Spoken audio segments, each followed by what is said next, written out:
Bonjour à tous. Aujourd'hui, dans notre programme Histoire d'un sage, nous n'allons pas parler d'un sage, mais nous allons parler de deux sages, Shemaya et Avtalion. Nous nous situons à l'époque du second temple, du deuxième Beth Amikdash, vers l'an 100 de l'ère vulgaire.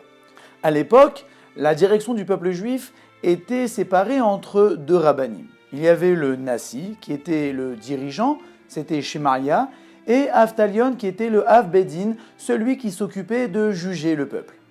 On dit même que Avtalion n'était pas son vrai nom, mais en fait c'était un surnom. Pourquoi ? Puisqu'en araméen Avtalion veut dire le père des petits.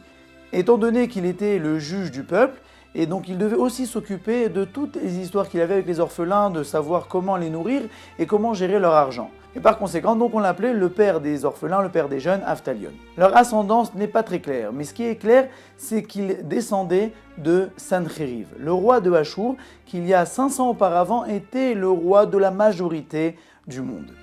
À l'époque, Sancheriv avait déjà mis en exil 10 des 12 tribus du peuple juif. Et lorsqu'il se met en marche vers Jérusalem pour aussi la conquérir, là, Kadosh Baruch Hu a fait un miracle. Si bien que lors de la nuit où ils allaient commencer la guerre, un ange est descendu et a tué les 185 000 soldats de Sancheriv. Si bien que Sancheriv a dû rentrer plein de honte dans ses contrées et n'a pas pu conquérir Jérusalem. Et donc là, nous voyons l'ironie du sort, puisqu'il a voulu assujettir le peuple juif, et non seulement il n'a pas réussi à les assujettir, mais ce sont ses descendants qui sont devenus juifs. D'après certains, Shemaya et Avtalion sont des enfants de ceux qui se sont convertis. D'après le Rambam, ce sont eux-mêmes qui se sont convertis. Shemaya et Avtalion étaient les rabbanim des célèbres Hillel et Shammai. Dans la célèbre histoire de Hillel, qui n'a pas pu rentrer dans le Beth Amikdash et donc a dû écouter par la lucarne et par sa forte concentration, ne s'est pas rendu compte que la neige commençait à tomber et il s'est retrouvé en danger de mort puisque la neige l'a enseveli. Et toute cette histoire pour nous dire en fait Hillel avait fait tout ça pour écouter les paroles de Shemaya et Avtalion. Il y a une autre histoire au sujet de Shemaya et Avtalion pour nous montrer le respect que tout le peuple avait pour Shemaya et Avtalion, mais d'un autre côté, étant donné qu'ils étaient convertis, amenait donc le mépris de certains.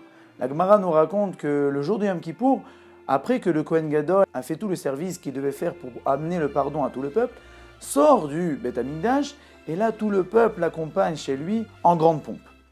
Et lorsqu'ils accompagnèrent le Kohen Gadol, ils se sont retrouvés nez à nez avec aussi Shemaya et Avtalion. Alors toute l'assemblée a quitté le Kohen Gadol pour honorer Shemaya et Avtalion.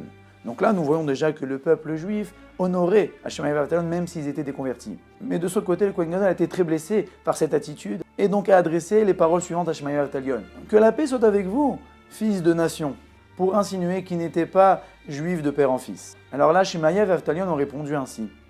Il dit que la paix soit sur ceux qui se comportent comme les fils de Aaron et ne soit pas sur ceux qui sont les fils de Aaron. C'est-à-dire, le Kohen Gadol descend de Aaron, certes, mais ne se comporte pas comme son arrière-grand-père Aaron qui recherchait la paix. Alors que nous, certes, nous ne descendons pas de Aaron, mais au moins nous cherchons la paix. Tout ça pour nous dire qu'il est bien beau d'avoir une ascendance prestigieuse, mais il faut savoir se comporter tel quel. Nous sommes fiers de nos ascendants, mais il faut aussi que les ascendants soient fiers de nos descendants. Shemaya et Avtalion sont enterrés près de Sfat et encore de nombreux juifs vont prier sur la tombe de ces éminents rabbanim pour nous montrer qu'on a beau être convertis, on peut avoir une place prestigieuse auprès du peuple juif.